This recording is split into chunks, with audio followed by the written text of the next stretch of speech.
And welcome back for episode 2 of Not Your Average Cheerleader. As you can see, my setting has changed, but I really want you guys to focus in on me because so much has been announced, so much has been said, and I have a crap ton of stuff to cover. So we're going to go ahead and get started. Again, shout out to my previous guest, Tony Adams.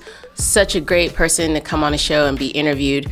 But now we're about to jump in and talk about all these topics, starting with the NFL draft and what could happen with these teams. But first things first. Today's episode is brought to you by the coffee in my cup. See, now y'all physically can see my cups because when I'm on a podcast, you can't see nothing. So yeah, I'm not sponsored, so I'm not going to turn the logo around, but just know I always drink iced coffee. Always. So let's talk about the NFL draft because we have that coming up. We are days away from the teams making their decisions. We've seen some crazy moves, especially from the 49ers picking up the 3rd round draft pick and wondering what they're going to do next. And I'm just looking at who needs to basically benefit more during this NFL draft. Who really needs it? Because that's crossed my mind. I mean, you got the Jaguars are going first, Jets are second, 49ers are 3rd, the Falcons are 4th, you got the Bengals at 5, Dolphins are at 6, and then the Lions are at 7th, and the Panthers are at 8. But when we look at the teams who really need to do well in this draft, we have to look at like the Patriots. Their year was not good. And so they brought back Cam Newton. He's now their quarterback, had some retirements. We'll get into that in a second. But they really need to look for a replacement for Tom Brady. Bill Belichick was like, I don't care for Tom Brady. Tom Brady's gone, but we never replaced him, clearly because of the number of games you won last season. So we have to look at, hopefully they'll make some great decisions and draft a QB. If not, they're going to really push to definitely make Cam Newton the front line of everything. I mean, he did spend $150 million on Kendrick Bourne and Galore. So there you go right there. He's drafting weapons. The question is, can Cam Newton put the ball in their hands? That's neither here nor there. But you have the 49ers who had $70 million sitting on IR last year, wondering if Jimmy Garoppolo is even going to be their main quarterback anymore. I'm not going to lie to you. I just don't see it. I don't see Jimmy Garoppolo being our main quarterback anymore. They're staring at one. So let's see who the top picks for this NFL draft are going to be. Who has their eyes out for the prize? You got Trevor Lawrence, who's a QB for Clemson. You got Zach Wilson, QB for BYU. You got Jamar Chase, who's a wide receiver for LSU. Kyle Pitts, tight end. But Justin Fields, remember that name. He's from Ohio State. Now, there's been this weird kind of, I won't say, those little things like, superstitions? Yeah, there it is. Superstition around Ohio State QBs and how they don't perform well once they get into the NFL. You know what I'm talking about. Don't even pretend like you don't know. And right now, we have Kyle Shanahan, coach of 49ers, not agreeing with the rest of his team on who he really wants to draft. They went to a second, quote unquote, practice or performance thing with Justin Fields when they were kind of getting ready for the NFL draft. And now they're wondering, are they even going to draft a QB? Listen to me closely, 49ers faithful, because y'all know I'm a diehard 49ers fan. We need a QB. We got all the weapons in the world, but we ain't got no QB. Because clearly Jimmy Garoppolo, he can't stay healthy. He played, barely less than 6 games last season before he had an ankle injury.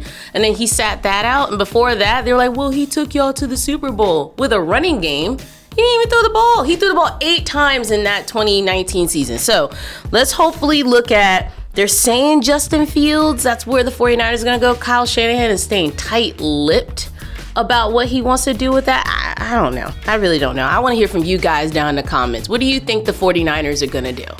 I hope we get a QB because we need it if we're going to do anything this season. But then on top of that, you have some major announcements with the teams as we transition from the draft. We're going to keep our eyes out for that. As you know, I joined the draft last year. I was in the chat basically going on and on with everybody in there. It's going to be a good time. We're going to see what these teams are going to do. But we had a huge announcement yesterday.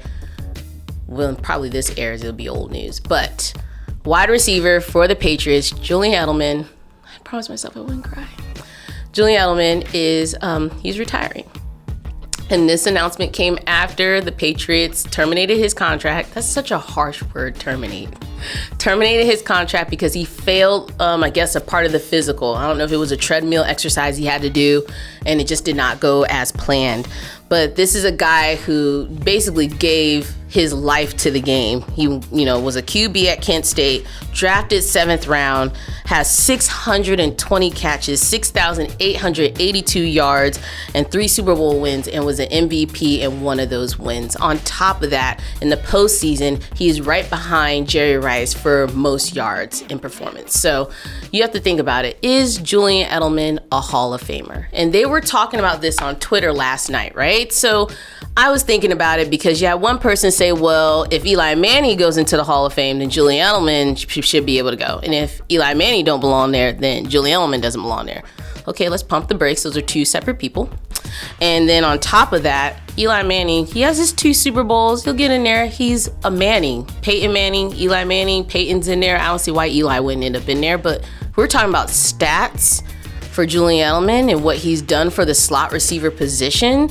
You gotta count the postseason. Is his main season that great? Probably has some window of opportunity, but I think if you just look at the postseason alone, I think he'll end up on a roster. That's my thought process. I really want to hear from you guys. Do you think Julian Edelman should be drafted into the Hall of Fame? We already know what the Patriots are gonna do. That's not a question.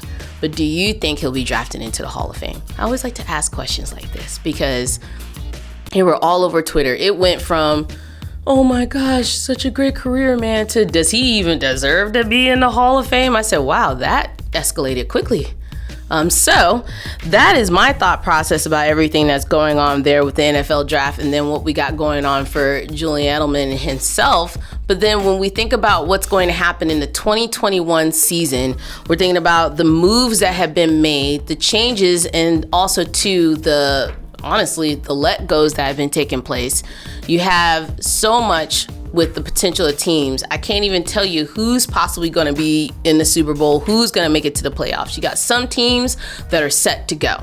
My hope is, of course, the 49ers get back there, but we don't know what they're doing. I don't even see the Patriots becoming a major team in this season just because they still look like they're rebuilding up there. I remember in my podcast, I said, I didn't know what the hell was going on over there. So they drafted all these weapons. Let's see what they do. I can see they'll be a better contender than what they were last year, but it is sad to see some of their main people go. You got, what's his name? James White is going to show up in the locker room. You got Tom Brady gone, Gronk gone, and now Julian Edelman's gone. So all your former main veteran players are no longer at the Patriots, so they do need to definitely rebuild.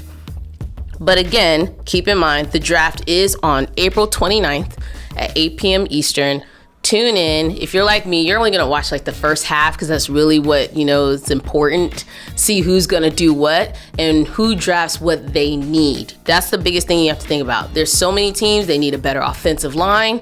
You got some that need quarterbacks. You have some that need wide receivers. Let's see what they do in this draft, especially considering that now that COVID-19 has, I won't say digressed, but it's a little better than what it was around this time last year. We now have camp getting ready to start. You have the NFL drafts happening. And then on top of that, we're going to possibly have, as you know, a preseason and we're going to have some games. So there's so much to stay tuned for. Definitely have you guys super excited. Thank you for joining me again for episode 2. Keep drinking your iced coffee. Stick with me because there's only going to be more announcements and more aha moments happening and more trash talk. At least not from me. I've been nice this episode, I like to think. And then, again, shout out to Julian Edelman. Amazing career. If you get a chance, I watched his documentary. We never knew what the hell his name was. We called him number 11 for like 2 years until we watched his documentary Relentless on Showtime. Check it out. Learn his story. See what you can gain from it. Shout out to him. Great career. Definitely will be remembered as one of the greats. Thank you. Bye.